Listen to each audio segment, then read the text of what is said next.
Right now, somewhere in the world, someone is staring at a clock, waiting for exactly 5 o'clock to hit. Not 4:58, not 5:03, 5 o'clock on the dot.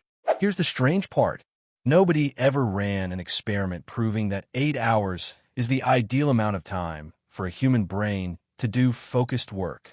No scientist calculated that the perfect workday starts at 9 and ends at 5. So where did this number actually come from? The answer isn't science.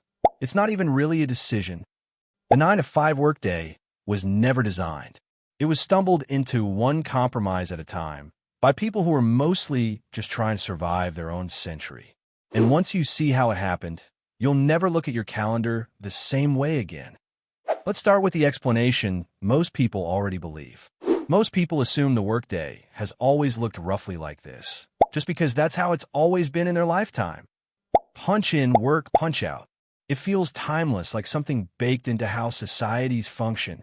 But that assumption falls apart the moment you look at how people actually worked before factories existed. Farmers didn't clock in. Blacksmiths didn't have a lunch break at noon because a rulebook said so. Work followed the sun, the seasons, and whatever task was in front of you.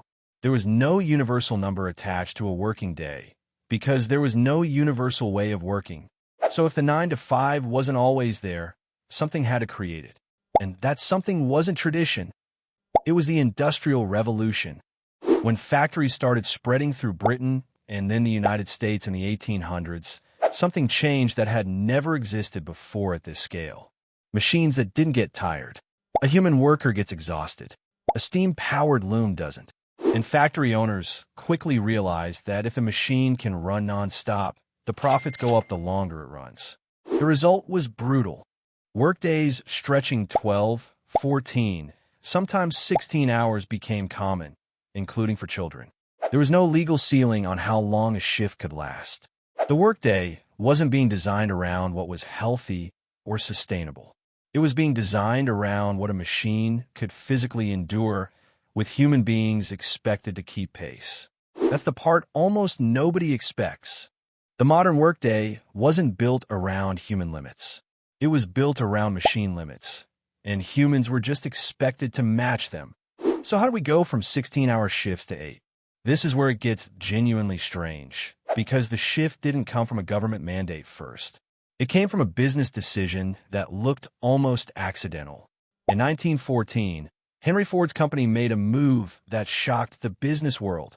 Ford cut the standard workday to 8 hours and doubled the minimum daily pay for many workers. On paper, that sounds like generosity. In reality, Ford's own reasoning was closer to pure strategy. Ford Motor Company was losing workers to exhaustion and constant turnover, and retraining new employees was expensive.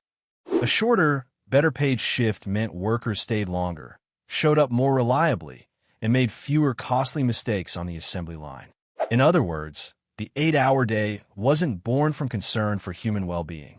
It was born from an accountant's math problem. It just happened to look like compassion from the outside. That's the surprising part almost nobody talks about. One of the most famous humane labor decisions in American business history was actually a productivity experiment that worked. But Ford's factory wasn't the only place pushing for shorter hours. Long before 1914, there was already a slogan floating around labor movements in both Britain and the U.S., something workers have been chanting since the early 1800s. 8 hours for work, 8 hours for rest, 8 hours for what we will. It's such a clean, almost poetic way to divide a day that it's easy to forget it was a demand, not a discovery. Workers weren't asking for 8 hours because research proved it was optimal. They were asking for it because anything less than that felt like basic dignity compared to 16-hour shifts. So by the time Ford experiment made headlines, the number 8 already had cultural weight behind it. Ford didn't invent the idea. He just gave it corporate credibility. Now here's a common myth worth clearing up. A lot of people assume the 8-hour day became law almost immediately after Ford's decision. It didn't. For decades afterward, hour limits were inconsistent, unevenly enforced, or simply ignored depending on the industry. The actual legal standardization of a 40-hour workweek in the United States didn't arrive until 1938 through the Fair Labor Standards Act, which set both a minimum wage and overtime rules tied to a 40-hour week. That's more than 2 decades after Ford's factory shift. The number felt inevitable in hindsight, but it took a labor movement, an economic depression, and federal legislation to actually lock it into law. So put it all together, and here's the bigger picture. The 9-to-5 wasn't reverse engineered from how human energy, focus, or biology actually works throughout a day. It was shaped by 3 completely separate forces that happened to collide. Machines that didn't need rest, workers demanding a livable limit, and a factory owner solving a turnover problem. None of them were thinking about circadian rhythms or when your brain is naturally sharpest. They were thinking about output, exhaustion, and money. That's worth sitting with because it means something a lot of tired employees have suspected for a long time. If you've ever felt mentally foggy by 3 p.m. and wondered if something's wrong with you, the more likely explanation is that the schedule was never built around your biology in the first place. It was built around a machine's stamina and a 1930s legislative compromise. So the next time the clock hits 9, remember, you're not following some ancient law of productivity. You're following the leftover shape of a 100-year-old negotiation between steam engines, striking workers, and a car company trying to keep its assembly line staffed. If stories like this make you see ordinary life a little differently, this is exactly what Culab does every week.